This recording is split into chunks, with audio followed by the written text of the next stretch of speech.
আসসালামু আলাইকুম sir. Madam সালাম আলাইকুম। আপনি বিয়ের ব্যবস্থা করুন। আমি কিভাবে ব্যবস্থা করব?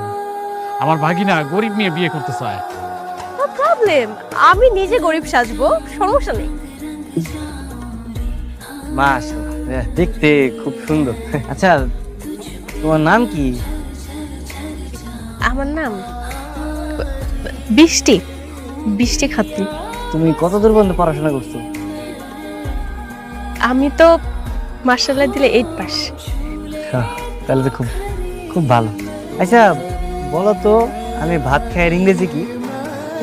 আপনি যে রাজি গেছেন এর ইংলিশ হইলো আই এম রাইস। হয় নাই, এটার ইংরেজি এটা না, এটার ইংরেজি হচ্ছে গিয়ে আই ইট রাইস। মাইয়ার বাপ কি করে?